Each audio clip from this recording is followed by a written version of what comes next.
ಅಂತವರಿಗೆ ನಾವು ಅವಕಾಶವನ್ನು ಕೊಡಬಾರದಲ್ಲ.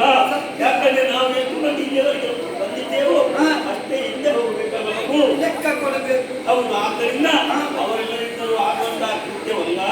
ಇದಕ್ಕೆ ಸಮರ್ಥನಾರು ನಿಮ್ಮ ಹಾಗೆ ಯೋಚಿಸಿದಾಗ ನನ್ನ ಯೋಚನೆಗೆ ಪ್ರತಿ ನೀನು ಭಗವಂತ ನೀನೇ ಕಲಿ ಹನುಮ.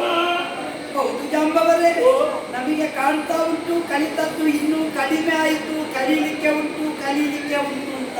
ಯಾರೇ ಕಲೀಲಿಕ್ಕೆ ಉಂಟು, ನೀವು ತಕ್ಕದ್ದು ಹೆಚ್ಚಾಗಿದೆ. ಯಾರೇ ನಿಮಗೆ ಕಲೀಲಿಕ್ಕೆ ಅದಲ್ಲ, ಕಲಿ ಬಲಿ ಬಲಿ ಅಂತ ನೀನೇ. ಹೌದು, ಅದಕ್ಕೂ ಮಂದಿ ಕಪಿಗಳು ನಮ್ಮ ಜೊತೆಗಿದ್ದಾರೆ. ಆದ್ರೆ ನಿನ್ನ ಸಾಮರ್ಥ್ಯವನ್ನು ಒಬ್ಬ ಯೋಗ್ಯತಾವಂತ ಶಕ್ತಿವಂತ ಈ ನಮ್ಮ ಕಪಿ ಸೇನೆಯಲ್ಲಿ ಯಾರು ಇಲ್ಲ. ಆ ಸಂಪಾದಿ ತೋರಿಸಿದಂತ ಆ ಸಂಖ್ಯೆಯನ್ನು ಸೇರುವುದಕ್ಕೆ ಸಾಮರ್ಥ್ಯವನ್ನು ಹೊಂದಿದವ ನೀನೇ. ಅಲ್ಲಿ ರಕ್ಕಸರಿದ್ದಾರೆ.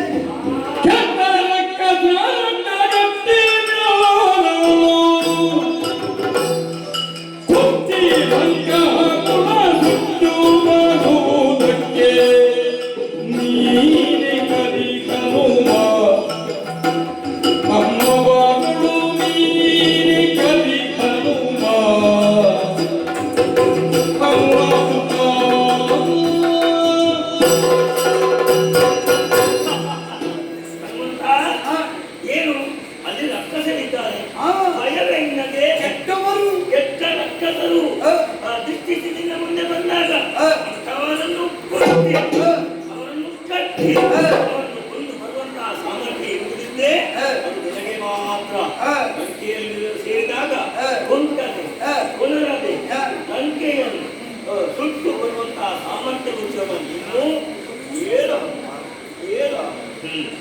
ಹನುಮಾನಿಂದ ನೀನು ಕಾಣ್ತಾ ಇದೆ. ನಿನ್ನ ಯೋಗ್ಯತೆ ನೀನು ಚೆನ್ನಾಗಿ ಅರ್ಥ ಮಾಡಿಕೊಳ್ಳಪ್ಪ. ಯೋಗ್ಯತೆಯನ್ನು ಸಾಮಾನ್ಯವಾಗಿದೆ. ಅಂಜನಾದೇವಿಯ ಕುಮಾರ ನೀನು ಪ್ರಪಂಚದ ಸಕಲ ಪ್ರಾಣ ಸ್ವರೂಪಿಯಾದಂತಹ ವಾಯುದೇವನ ಸುಕುಮಾರ ಜೊತೆಗೆ ಅವನ ಪೂರ್ಣಾನುಗ್ರಹಕ್ಕೆ ಸತ್ರಾತನಾದವ ಹರನ ಅನುಗ್ರಹ, ಆ ಕುಮದೇವನ ವರ, ಹರಿಯ ಪೂರ್ಣ ಆಶೀರ್ವಾದದಿಂದ ಇರುವಾಗ ಈ ಯಾವುದಕ್ಕೂ ಹೆದರುವಂತ ಅಗತ್ಯ ಇಲ್ಲ. ಭಗವಂತ ಈ ಯೋಜನೆ ಪರ್ಯಂತ ಇರುವಂತಹ ಸಮುದ್ರವನ್ನು ಮಾಡುವುದಕ್ಕೆ ನೀನೇ ಸಾಮರ್ಥ್ಯವಂತ. ಹನುಮಂತ ಏನಪ್ಪ ಏನು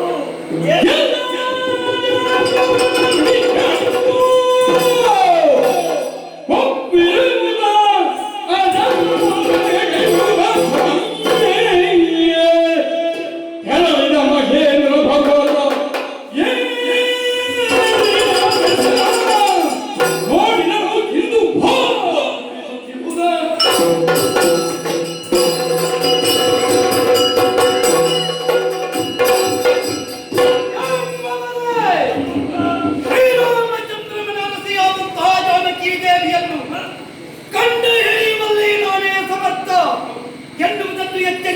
ಇದ್ದೀರಿ. ಸೂಕ್ತವಾಗಿದ್ದ ನನ್ನ ಅಂತಃಸತ್ವ ಮತ್ತೊಮ್ಮೆ ಬಹಿರ್ಮುಖಗೊಳಿಸುವ ಹಾಗೆ ನನ್ನನ್ನು ಬ್ರಹ್ಮನ ಮಗನಾಗಿ ಎಚ್ಚರಿಸ್ತಾ ಇದ್ದೀರಿ. ತನುವಿರುವುದು ರಾಮಸೇನೆಗಾಗಿ, ತನುವಿರುವುದು ದುಷ್ಟ ದಂಡನೆಗಾಗಿ. ಹಾಗಾದ ಕಾರಣ ಯೋಚನೆ ಮಾಡಬೇಡಿ. ಮುಂದೆ ಕಾಣುತ್ತಾ ಇರುವಂತಹ ಗಾಂಭೀರ್ಯದಿಂದ ಮೆರೆಯುತ್ತಾ ಇದ್ದಾನೆ. ರಾಘವ ನರಸಿಯನ್ನು ರಾವಣ ಕೊಂಡು ಹೋದದ್ದೇ ಹೌದು ಅಂತಾದರೆ ಹುಡುಕುವುದಕ್ಕೆ ನಾನು ಬದ್ಧ. ಅದಕ್ಕೆ ಬೇಕಾಗಿ ನಾನು ಸಿದ್ಧಪಡಬೇಕಾದದ್ದು ನೆಲದಿಂದಲ್ಲ, ನೆಲದ ನೆಲೆಯಿಂದ ಏರಿದ ಈ ಮಹೇಂದ್ರಾಚಲ ಅದರ ತುದಿಯನ್ನು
ಸಮಸ್ತ ಶಕ್ತಿಗಳಿಗೆ ನಮಿಸಿ ಹಿರಿಯರಾದ ನಿಮಗೆ ಪದಾಭಿವಂದನ ಮಾಡಿ ಶ್ರೀರಾಮನ ಅಮೃತವನ್ನೇ ಸ್ಮರಿಸುತ್ತ ಅವನ ಅನುಗ್ರಹಕ್ಕಾಗಿ ಮುಂದಾಗಿದ್ದೇನೆ.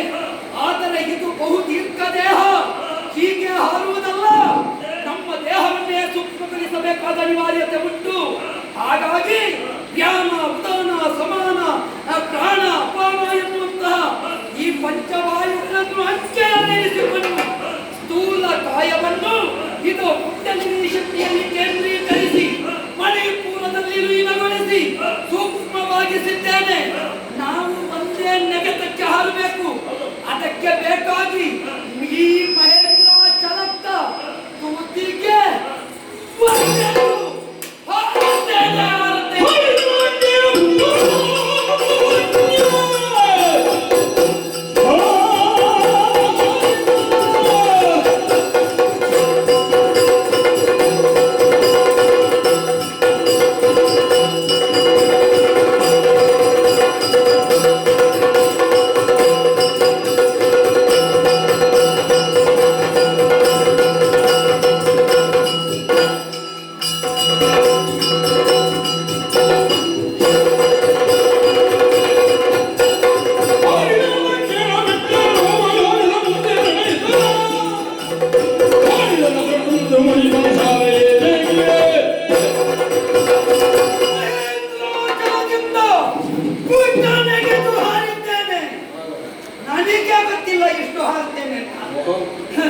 ಬಂದು ಸೇರಿದ್ದು ತೃಣಬಿಂದು ಮುನಿಪನಾಶ್ರಮ. ಎಲ್ಲಿ ನೋಡಿದರಲ್ಲಿ ತುಂಬಿ ತುಳುಕುವ ಸಲಿಲ, ಈ ಪ್ರವಾಹ ಎಲ್ಲಿಂದ ಎಂಬ ಹಾಗೆ ಹುಡುಕುತ್ತಾ ಹೋದ್ರೆ ಕೂತ ಮುನಿ ಹೇಳುವುದಿಲ್ಲ. ಹಾಗಾಗಿ ಅವರನ್ನು ಮಾತಾಡಿಸಿದೆ. ಎಲ್ಲಿದೆ ಲಂಕಾ ಪಟ್ಟಣ? ನಾನು ಗ್ರಹಿಸಿದ್ದು ಇದು ಯಾರೋ ವೇಷ ಮಾಡಿ ಕೂತದ್ದು. ಆಗ ಗೊತ್ತಾಯಿತು ತೃಣಬಿಂದು ಮುನಿಪ ಅಂತ. ಅವರು ಹೇಳಿದ್ರು ನೀನು ಹಾರಿದ್ದು ಹೆಚ್ಚಾಯಿತು ಅಂತ. ಎಷ್ಟು ಅಂತ ಕೇಳಿದ್ರೆ 800. ಎಲ್ಲರೂ ಹೇಳ್ತಾ ಇದ್ದಾರೆ ಈಗ ಮಾರುತಿ 800, ಮಾರುತಿ 800. ಬೇಕಾ? ಮಾರುತಿ 800 ಯೋಜನೆ ಹಾರಿದ್ದಾನೆ. ಹಾಗಾದ ಕಾರಣ ನಿನಗೆ ಲಂಕಾಪುರ ಸಿಗಬೇಕು ಅಂತಿದ್ರೆ ನೀನು ಇನ್ನು ಮುಂದಕ್ಕೆ ಲೆಕ್ಕದಲ್ಲಿ ಹಾಗೆ. ಹಾಗಾಗಿ ಇಲ್ಲಿಂದ ನೀನು ಪುನಃ 700 ಯೋಜನೆ ಹಾರು, ಆವಾಗ ನಿನಗೆ ಲಂಕಾಪುರ ಸಿಗುತ್ತದೆ ಎಂಬ ಹಾಗೆ. ಹಾಗಾದ ಕಾರಣ ಇನ್ನು ಕಡವಲ್ಲ, ಲೆಕ್ಕ ಇಟ್ಟೆ ಲಕ್ಷ ಲಂಕಾ ಪಟ್ಟಣಕ್ಕೆ.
ಇದು ಈ ಸಲ ನಿಲ್ಲದ ಮಳೆ, ಆದ್ದರಿಂದ ಪ್ರವಾಹದಿಂದಾಗಿ ಹೀಗೆ ಹರಿಯುವ ನೀರಿನ ಶಬ್ದ ಕೇಳುವುದುಂಟ. ಅಬ್ಬಾ ನೋಡಿ, ನಾಗಸ್ವರ ವಾದನಕ್ಕೆ ಒಂದು ಶ್ರುತಿ ಪೆಟ್ಟಿಗೆ ಉಂಟು, ಅದು ಯಾವಾಗಲೂ ಗುರು ಅಂತ ಹೇಳುವುದು. ಇದು ಯಾವ ಗುರು ಅಂತ ನೋಡಿದ್ರೆ ಒಬ್ಬಳು ಬಿದ್ದಿದ್ದಾಳೆ, ಯಾರೋ ರಾಕ್ಷಸಿ ಇರಬೇಕು, ಬೆಟ್ಟದೋಪಾದಿಯಲ್ಲಿ ಅಡ್ಡ ಬಿದ್ದಿದ್ದಾಳೆ. ಕಾಲಿ ಕಡಸಿ ನೆಲಕ್ಕೆ ಬಿದ್ದೆ, ಎತ್ತೆ, ಆದ್ರೆ ಒಳ ಎಂತಹ ಕೆಟ್ಟವನ ಹೃದಯದಲ್ಲಿ ಆದರೂ ಆತ್ಮ ಉಂಟು, ಅಲ್ಲಿ ಪರಮಾತ್ಮ ಇದ್ದಾನೆ ಅಂತ ತಿಳಿದವರು. ಹಾಗಾಗಿ ತಾಕುವುದು ಸುತ್ತಲ್ಲ, ನಾವು ಎಪ್ಪಿಸಿಯೇ ಹೋದ್ರೆ ಏನು ಅಲ್ಲ, ಇದನ್ನು ಎಪ್ಪಿಸುವುದು ಹೇಗೆ? ಬಹುಶಃ ಇದು ಬಂದು ಬಿದ್ದದ್ದೇ ತಡ. ಹೊತ್ತಿಗಾದಾಗ ಬಾರದೆ ಬಿದ್ದಿರ್ಬೇಕು. ಈಗ ನೋಡಿ ಬಿದ್ದ ಮೇಲೆ ಇದಕ್ಕೆ ಹೋಗುವ ಕಾಲಕ್ಕೆ ನಿದ್ದೆ ಏನು ಮಾಡುವ?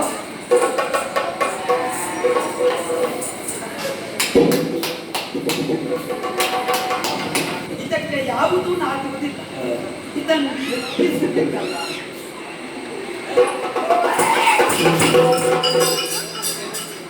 ಯಾವ ಎಮ್ಮೆ ಜಾತಿ ಅಂತ ಗೊತ್ತಾಗುತ್ತೆ. ಭಯ ಉಂಟು ಎತ್ತಿಸಲಿಕ್ಕೆ. ನಾನು ಈ ವಿಷಯದಲ್ಲಿ ಹಿಂದೆ ಆದ್ರು ನನ್ನ ತಮ್ಮ ಮುಂದೆ ನೋಡಿ, ಇವ ಬಾಲ, ಇವ ಇದನ್ನೆಲ್ಲ ಮೇಲೆ ತೆಗೆಯುವುದರಲ್ಲಿ ಬಲ.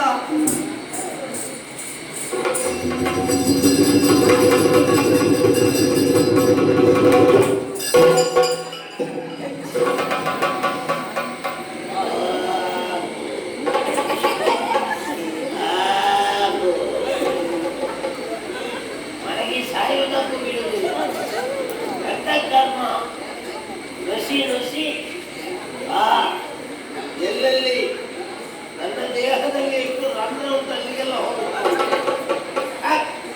ಈ ಸ್ಥಳವೇ ಆಗಲಿಕ್ಕಿಲ್ಲ, ಕಾಯಿಲೆ.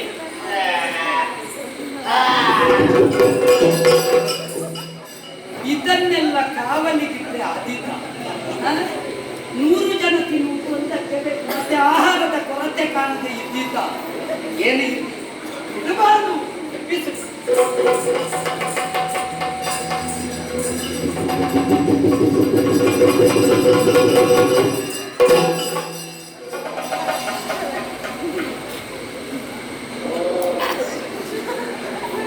ಅಯ್ಯೋ, ನಾನೇ ನಿದ್ದೆ ಬಿಟ್ಟು ಬಂದವಳು, ನನಗಿಂತ ನಿದ್ದೆ ಬಿಟ್ಟು ಈ ಸೊಳ್ಳೆಗಳೆಲ್ಲ ಸಾಯ್ತಾ ಇಲ್ಲ. ಅಲ್ಲಿಕ್ಕಿಲ್ಲ, ಇದು ಸೊಳ್ಳೆಗಳಲ್ಲ, ಒಪ್ಪೆಲ್ಲ ತಿರುವು ಯಾವುದು ಊಟವೇ ತಾಳಾದಿಗಳು. ರಾತ್ರಿ ಎಲ್ಲ ಮಲಗುವುದಿಲ್ಲ, ಮರಿ ಸಂತಾಳವರು.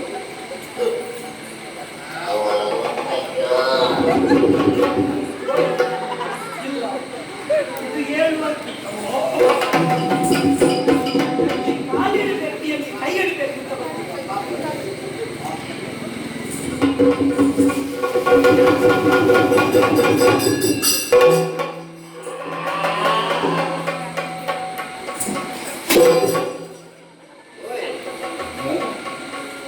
ಎಲ್ಲೋ ದೂರದಲ್ಲಿ ಪೆಟ್ಟಾಗುವ ಲಕ್ಷಣ ಉಂಟು.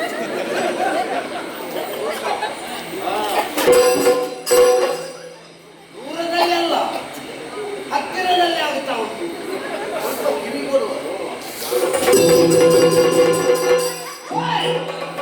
ಇದು ನನಗೆ ಬೀಳುವುದು.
ಕಳ್ಳವಂತೆ ನಿದ್ರಾವಿಹೀನವಾಗಿ ಪುರ ಸಂಚಾರವನ್ನು ಮಾಡ್ತಾ ಇದ್ದೀಯ.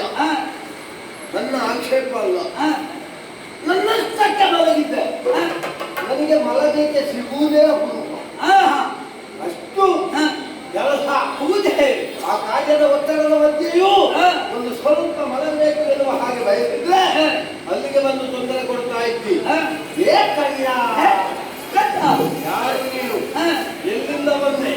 ಯಾಕಾಗಿ ಬಂದೆ? ಕಳ್ಳ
ನಿಮಗೆ ನಿದ್ದೆ ಬಂದಿಲ್ವಾ? ನಿದ್ದೆ ಬಂದಿದ್ದವರನ್ನು ಯಾರೋ ಮಾರಿ ಸಂತಾನಗಳು ಎಬ್ಬಿಸಿದ್ದವು. ನಿನಗೆ ಚಿರನಿದ್ರೆ ಬರಲಿ. ಚಿರನಿದ್ರೆ ನಿನ್ನ ಅಪ್ಪನಿಗೆ ಬಂತು. ಚಿರನಿದ್ರೆ ಮತ್ತೆ ಎಂತದ್ದು? ಸ್ಥಿರನಿದ್ದೆ. ಆಗಲಿ, ಸ್ಥಿರನಿದ್ದೆಯೇ ಬರಲಿ. ಸ್ಥಿರನಿದ್ದೆಯೇ ಬರುವುದು ಬೇಡ. ಸ್ವಲ್ಪ ಹೊತ್ತು ಬಂದಿಲ್ಲ. ಸರಿ ಸರಿ, ಈಗ ಅಲ್ಲಲ್ಲಿ ಶ್ರದ್ಧಾಂಜಲಿ ಆಗಲಿ. ಶ್ರದ್ಧಾಂಜಲಿ ಅಂದ್ರೆ ಶ್ರದ್ಧೆಗೆ ಪ್ರತಿಯೊಬ್ಬರು ಒಂದು ಪುರಸ್ಕಾರ ಕೊಡ್ಲಿ. ಅದಕ್ಕೆ ಅಂಜಲಿ ಅಂತ ಹೇಳ್ತಾರೆ. ಶ್ರದ್ಧಾಂಜಲಿ. ಶ್ರದ್ಧೆಗೆ ಪುರಸ್ಕಾರ ಕೊಡ್ಲಿ ಅಂತ ಹೇಳು. ನಿನಗೆ ನನಗೆ ನಿನಗಾಗುವ ಇದು ಇದು ನಿದ್ದೆ ಇಲ್ಲ ಕಾಣೆ ಎನಗೆ. ನೀನು ಕೈಗಿದ್ದು ನಿನಗೆ ನಿದ್ದೆ ಇಲ್ಲ ಅಂತ. ಹೌದು. ನಮ್ಮದೆಲ್ಲ ನೋಡಿದ್ರೆ ನಿನಗೆ ತಲೆ ತಿರುಗಿದ್ದು. ನಮಗೆ ರಾತ್ರಿ ಹಗಲು ನಿದ್ದೆಯೇ. ನಿದ್ದೆ ಎಲ್ಲಿಗೆ ಇರುವುದು? ಹಗಲು ತೆಂಗಿನಕಾಯಿ ಹೆಕ್ಕಲಿಕ್ಕೆ ಆಯ್ತು, ಓಡಲ್ಲ. ರಾತ್ರಿ ಇದ್ದೇ ಆಯ್ತು ಆಟ. ಮತ್ತೆ ಎಲ್ಲಿಗೆ ನಿದ್ದೆ? ತಿನ್ನಬೇಕಲ್ಲ. ಹೌದು. ಅದಕ್ಕೆ ತೆಂಗಿನ ಮರವೇ ಆಗಬೇಕು. ಏನು ಮಾಡೋಣ? ನಾವು ಅದನ್ನಾದ್ರೂ ಹೆಕ್ಕುತ್ತೇವೆ. ಕೆಲವು ಸುಮ್ಮನೆ ತಗೊಳ್ಳೋದು ಮಾತ್ರ, ಹೇಳುವುದು ನಮಗೆ ಏನೂ ಇಲ್ಲ ಅಂತ ಯಾವಾಗ ನೋಡಿದ್ರು ಬಿಟ್ಟುಕೊಂಡೇ ಇರುವುದು. ಮತ್ತೆ ನಿನ್ನದು ಅಡ್ಡಕ್ಕೆ ಬಿದ್ದಿದ್ದಿ, ಕಾವಲಿಗೆ ಕೂತಿದ್ದಿ. ಈಗ ನಾನು ಬಂದಾಗ ಈ ಕಾವಲ ಕಟ್ಟೆಯಲ್ಲಿ, ಈ ಕಾವಲಿನ ಕಟ್ಟೆಯಲ್ಲಿ ನೀನು ಬಿದ್ದು ಕೊಂಡಾಗ ನಾನು ದಾಟಿ ಬಂದೆ. ಮತ್ತೆ ನೀನೆಂತ ಹೇಳಿದ್ದು? ನನ್ನನ್ನು ಏನೋ ಬೇರೆ ಕಾಣ್ತದೆ ಅಂತ. ನಿದ್ದೆ ಇಲ್ಲ ಕಾಣೆ ಎನಗೆ. ಒಳ್ಳೆ ರಕ್ಕಸಿ ಕಲ್ಲಿ ನೀನು.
ಭದ್ರವಾದ ಕಾವಲು. ಯಾರಾದರೂ ಸಾಮಾನ್ಯರಾಗುತ್ತಿದ್ದೆ ಆ ಕಾವಲದ ಮೇಲೆ ನೀನು ಹೋಗಬಹುದಿತ್ತು. ಈಗ ಆದ್ರೆ ಇಲ್ಲಿರುವವರು ಯಾರು? ಯಾರು ಗೊತ್ತಾ? ಯಾರು? ಲಂಕಿಣಿ. ಲಂಕಿಣಿ.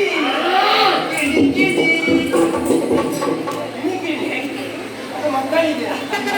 ನಿನ್ನ ಹೆಸರು ಚಂದ. ನನ್ನ ಹೆಸರು ಲಂಕಿಣಿ ಎನ್ನುವ ಹಾಗೆ ಈ ಲಂಕಾ ಸಾಮ್ರಾಜ್ಯದ ಲಕ್ಷ್ಮೀ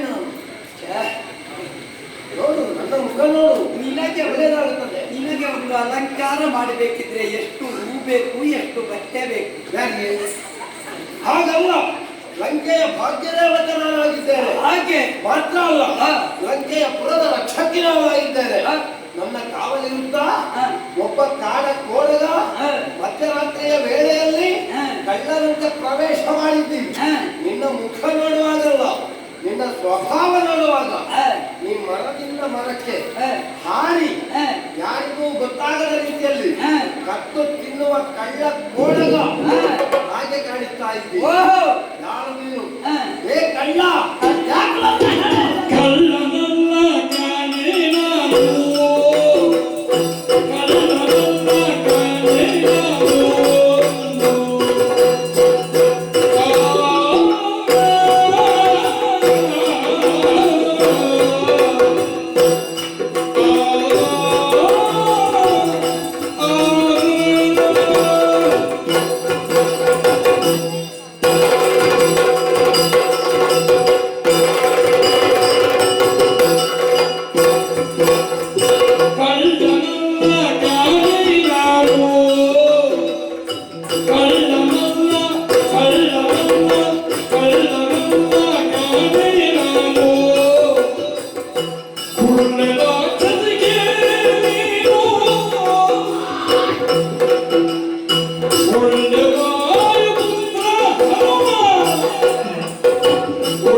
ಈಗೆಲ್ಲ ಕಳ್ಳರು ಹೇಗಿದ್ದಾರೆ ಗೊತ್ತುಂಟ?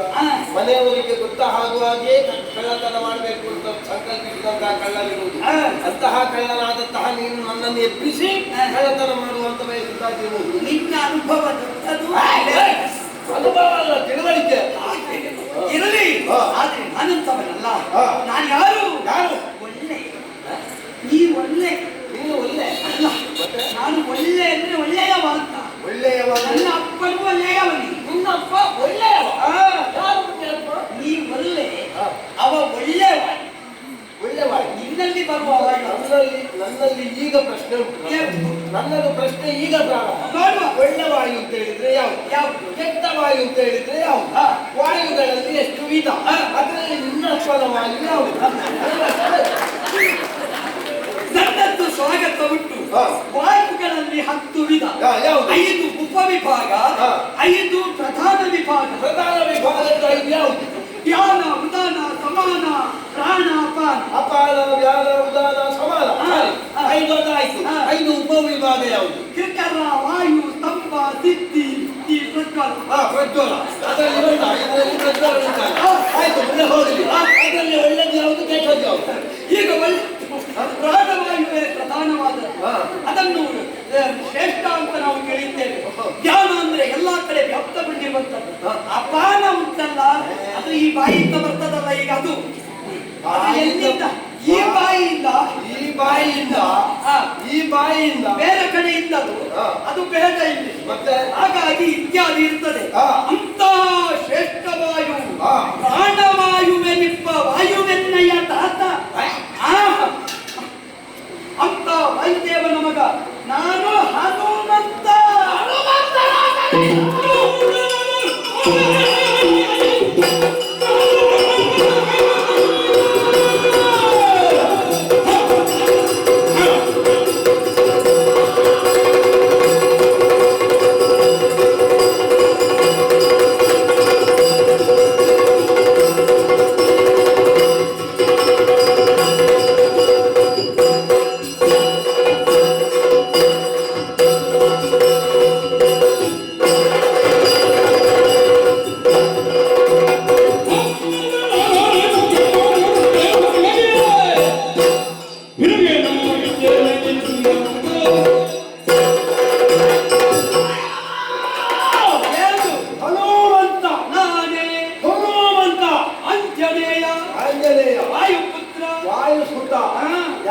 ನನಗೇನು ಹನುಮಂತ ಆದ್ರೆ ಪರಮೇಶ್ವರನ ಹಾಗೆ 3 ಕಣ್ಣು ಉಂಟಾ? ಇಲ್ಲಲ್ಲ. ಮತ್ತೆ 4 ಕೈ ಉಂಟಾ? ಅದೂ ಇಲ್ಲ. ಹೆಚ್ಚೇನು ನಿನ್ನ ಅಪ್ಪನಾದಂತಹ ವಾಯುವಾಗಲಿ, ಅವನಲ್ಲ ಅವನ ದೇವರಾದಂತಹ ಪರಶುವನೇ ಬರಲಿ, ಲೆಕ್ಕಿಸುವವಳು ಲೆಕ್ಕಿದೆಯಲ್ಲ. ದ್ವಾರವನ್ನು ಬಿಟ್ಟು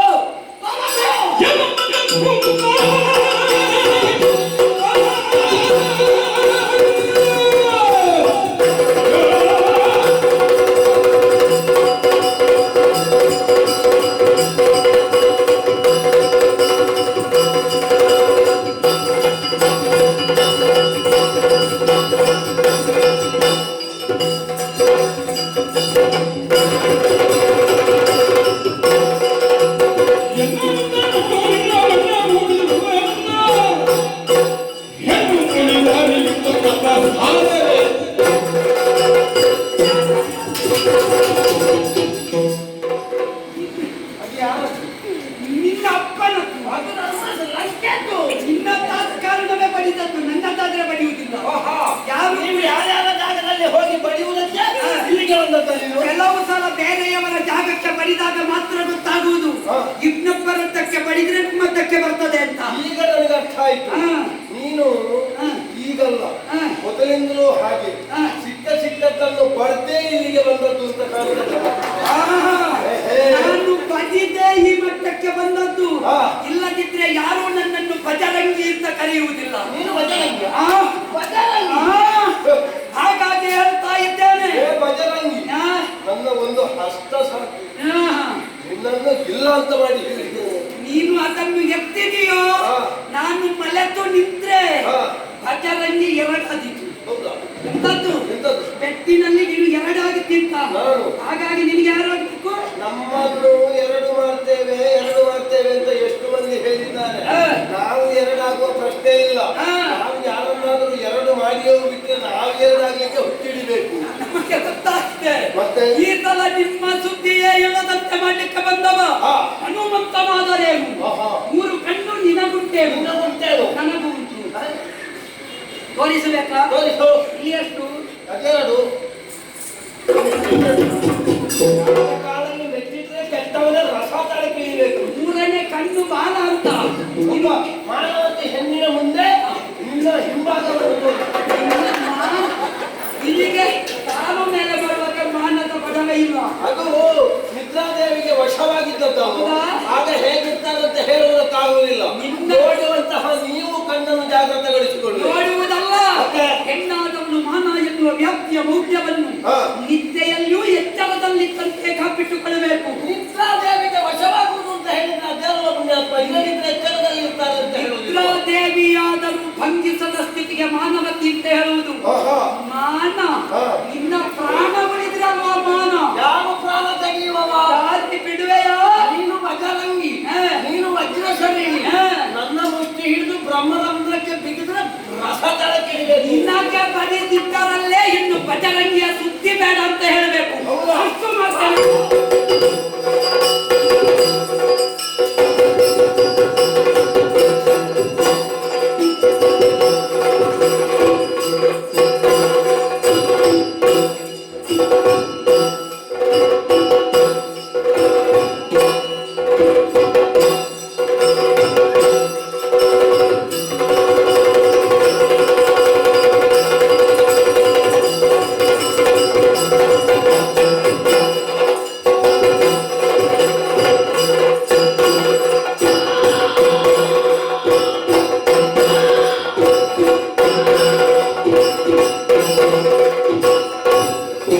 ಪರಿಯಲಿಕಾರಿ ದರಿಯುವ ಲಂಕಾಕ್ಷಿದಾಗಿದಳು ರಾವಣಗೆ ಮದು ದೊಡ್ಡ ಸೇರು ತರಗ ಬಳಿಗ ಹನುಮಂತ ಅಣುರೂಪಿಣಿಯು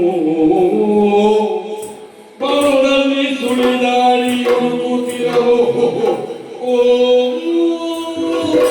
ಹೋರಾಟ ಮಾಡಿದನು ಲಂಕಾಲಕ್ಷ್ಮಿಯಾದಂತಹ ದುಷ್ಟ ಲಂಕಿಣಿ.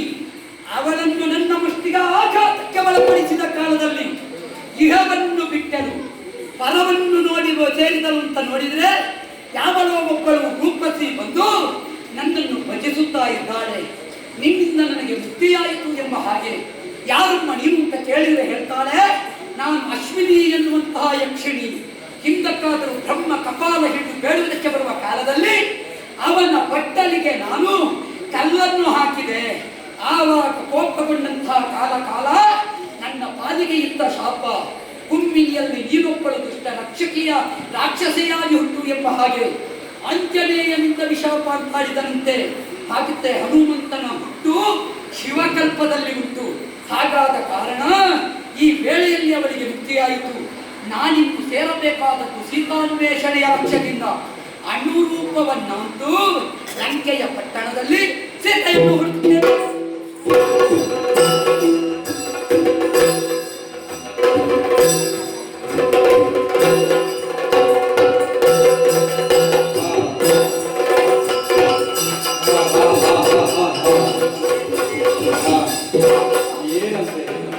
ಏನು ವಿಚಿತ್ರ ಇದು!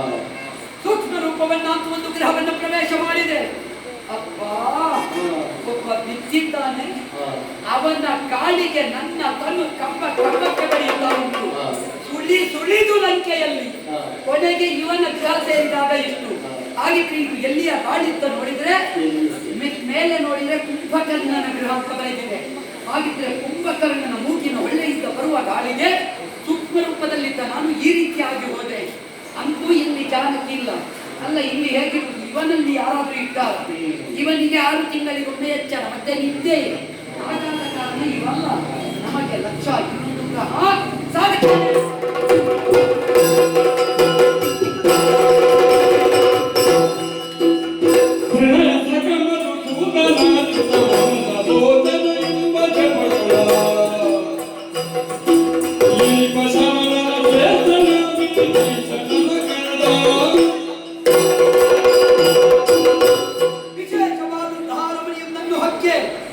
ಏನು ಕೇಳ್ತಾ ಇದೆ? ವಿನಯ ಧರ್ಮ, ಅಚ್ಯುತ, ಅನಂತ, ಗೋವಿಂದ, ನಾರಾಯಣ ಎಂಬ ಸಂಸ್ತುತಿ ರಾವಣನ ರಾಜ್ಯದಲ್ಲಿ ಹರಿಭಕ್ತರೇ ನೋಡಿದೆಂತಾದ್ರೆ, ಆಹಾ, ವಿಭೀಷಣನ ಸಂಸ್ಕೃತಿ. ಇವನು ಶ್ರೀಹರಿಯ ಭಕ್ತ ಎನ್ನುವುದು ಸ್ಪಷ್ಟ. ಇಲ್ಲಿ ಸೀತಾದೇವಿ ಎಲ್ಲಿರುವುದಕ್ಕೆ ಸಾಧ್ಯ? ಇದೆಲ್ಲ ನಮಗೆ ಲಕ್ಷ. ಇನ್ನು ರಾವಣನ ಅಂತಃಪುರ ಮುಂದೆ ಕಾಣ್ತಾ ಉಂಟು. ಪ್ರವೇಶ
ವಲ್ಲಭೆಯನ್ನು ಕೂಡಿದ ಶಕಂಠ ಮಲಗಿದ್ದಾನೆ.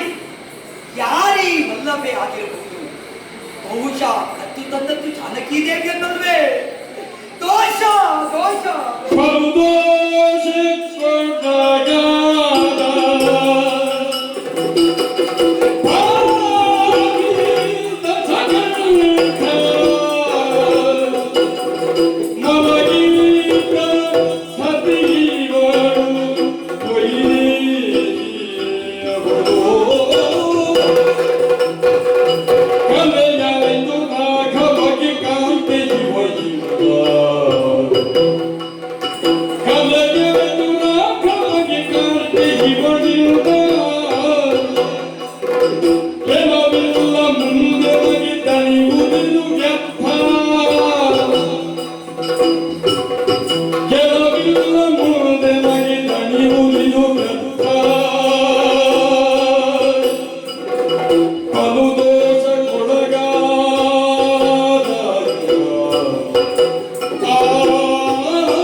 ಸೀತಾದೇವಿ ಪರಮಪತಿವ್ರತೆ ಇದ್ದಾಳೆ.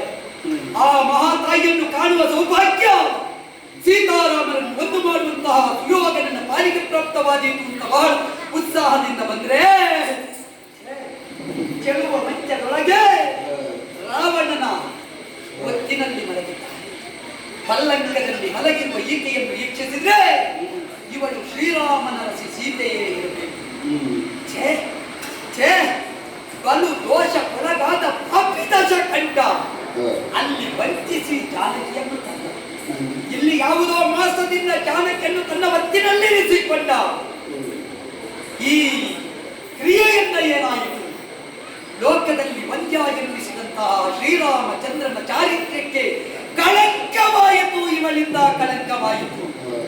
ಇಲ್ಲ ಇಲ್ಲ, ಈ ಕಳೆಯಲ್ಲಿ ಇಂತಹ ಕೆಲಸವನ್ನು ರಾಮ ಮೆಚ್ಚಿದ, ನಾವು ನಂಬಿದ ಜಾನಕಿ ದೇವಿ ಮಾಡುವುದಕ್ಕೆ ಓಯ್ ರಾವಣನಿಗೆ ಮದುವೆ ಆಗಿದೆ, ಹೆಂಡತಿದ್ದಾಳೆ ಅಂತ ಕೇಳಿದ್ದೇವೆ.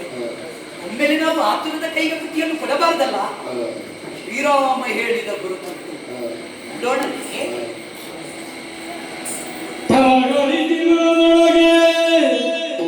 ತನ್ನುಡೆಯ ರಾಮ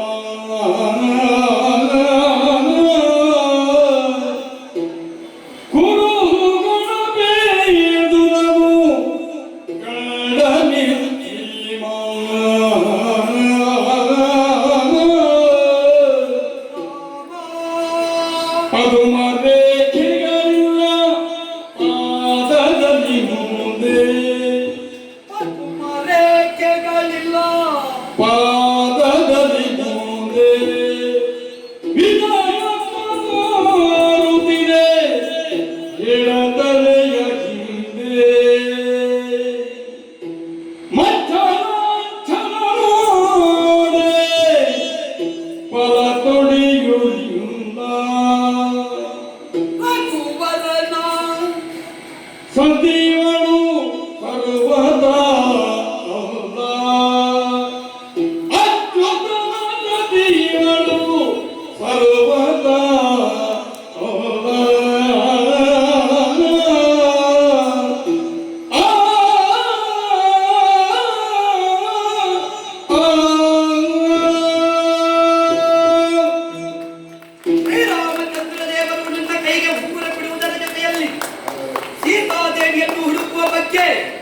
ಹಲವಾರು ಗುರುತುಗಳನ್ನು ಹೇಳಿದ್ದಾರೆ.